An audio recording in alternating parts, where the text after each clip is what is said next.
So hello everyone. So today I'm going to teach you modal verbs. So modal verbs क्या होता है मेरे बच्चे, मैं आज आपको बताने वाला हूँ। और modal verbs जानने के लिए आपको बेसिक जानना पड़ेगा, जैसे टेंस जानना पड़ेगा. Okay, I'll teach you what is modal verbs. So you can see title is modal verb. So मैं डिस्क्राइब करने से पहले मैं बताऊँ, modal verb जो होता है हेल्पिंग वर्ब होता है. modal verb क्या होता है? हेल्पिंग वर्ब होता है और ये मेन वर्ब के पहले आता है. किसके पहले आता है? It comes before main verb. और मेन वर्ब के रूप में फर्स्ट फॉर्म लेते हैं. जैसे हमारे वर्ब का फॉर्म्स 5 होता है, V1, V2, V3, V4 और V5, जिसमें V1 मॉडल वर्ब्स का एक रूल है कि अपने जस्ट बाद V1 ही लेता है.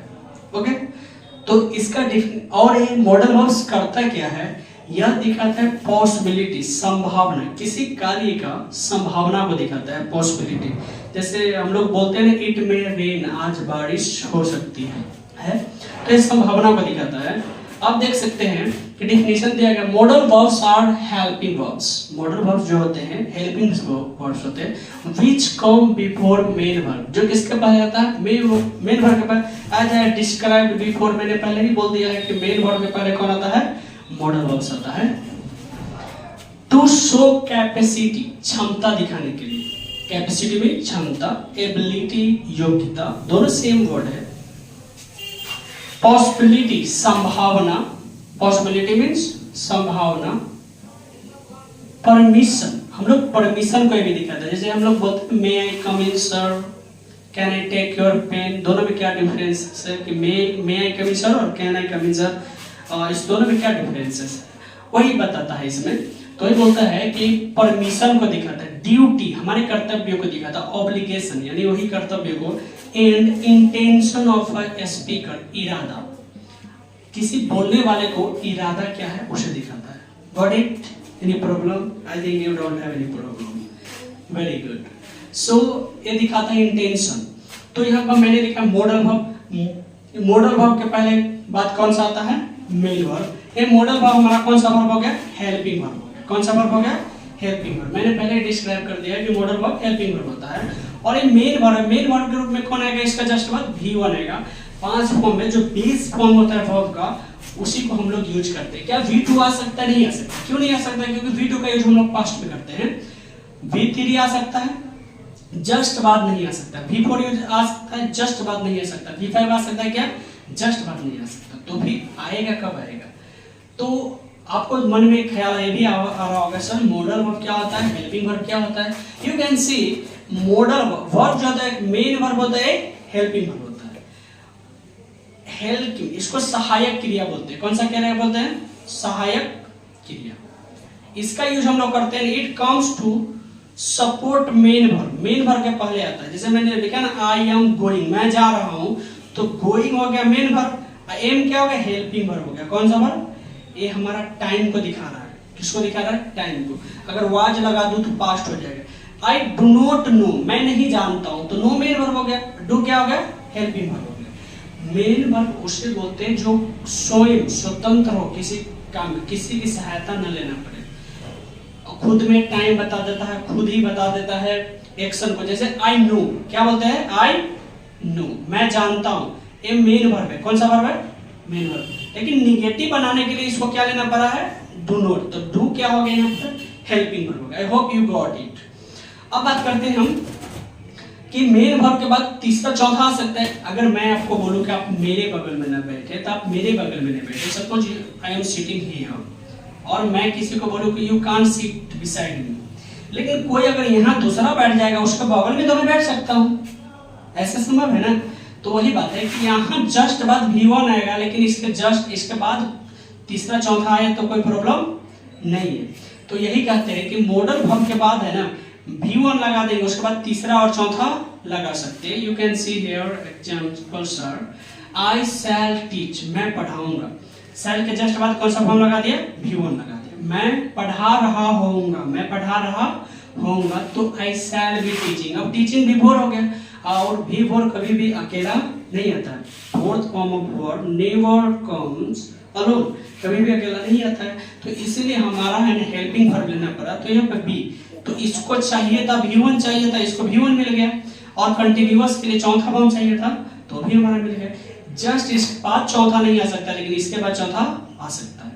उसी तरह से आई शैल हैव टॉट, मैं पढ़ा चुका होऊंगा, यानी पढ़ाने की क्रिया खत्म हो गया होगा, इट्स सच फ्यूचर। तो देखो इसके जस्ट हैव वर्ब का पावर फॉर्म है, लेकिन इसके बाद में तो हम टॉट लगा ही सकते हैं, I think no problem. Clear? तो फिर यहाँ पे यही बोला होगा कि क्या पॉसिबिलिटी को शो करता है, कैपेसिटी को शो करता है, permission, duty and intention of a speaker, बोलने वाले का क्या इरादा है। इफ से you I may help you, I may help you, इसका मतलब हो गया कि आपको मैं सहायता कर भी सकता हूँ और नहीं कर सकता। देयर इज पॉसिबिलिटी, चांसेस 50% आ जाता है। लेकिन जब मैं बात करूँ कि आई कैन हेल्प यू, यहाँ पर 90%, कैन जो है पावर को दिखाता है। क्लियर? अब दोनों का हिंदी, मे आई कम इन सर, एक होता है can I come in sir, दोनों में क्या होता है? ये दिखाता है पोलाइटनेस को, किसको दिखाता है? पोलाइट वे ऑफ से स्ट्रॉन्ग वे, स्ट्रॉन्ग वे मतलब इसमें है ना पावर को शो करता है। तो इसीलिए हम लोग can I come in sir कभी नहीं बोलते हैं, may I come in sir, तो विनम्रता के साथ परमिशन लेता है। परमिशन कभी भी है ना पावर को दिखाकर नहीं लिया जाता है। Got it? चलिए हम आगे बात करते हैं। आगे एक दो और एग्जांपल दे देता हूं, जैसे you should study, you should study, आपको पढ़ना चाहिए, you must study, what are differences? तो इसमें डिफरेंसेस ये है कि यू शुड स्टडी, आपको है ना पढ़ना चाहिए। मैं जस्ट आपको सलाह दे रहा हूँ, ये एकदम वीक वे है, week way of suggestion.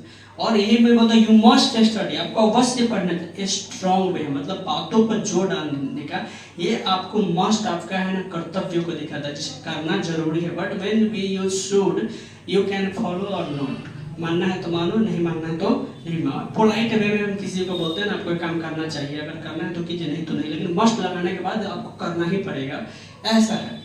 Suggestion के लिए यूज होता है शुड और मस्ट का सजेशन के। अब देयर आर 13 मॉडल्स, मॉडल्स कितना होता है? 13 होता है, जिसमें टाइप्स ऑफ मॉडल्स, अगर हम बात करें कि मॉडल्स कितने प्रकार के होता है, तो मॉडल्स को है ना दो भागों में बांटे हैं। एक है हमारा प्योर मॉडल, एक क्या होता है? Partial model. प्योर मतलब 100%, एक केवल हेल्पिंग वर्ब का काम करेगा, मेन वर्ब का काम नहीं कर सकता है।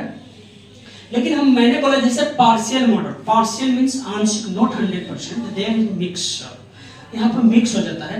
आंशिक मतलब कहने का अर्थ है 100% नहीं हो सकता है। ये इसमें इसको मेन और हेल्पिंग दोनों का काम करेगा, मेन वर्ब का भी काम करेगा, हेल्पिंग वर्ब का काम करेगा। तो चलिए हम बात करते हैं मॉडल वर्ब्स में प्योर कौन होता है, हेल्पिंग कौन होता है।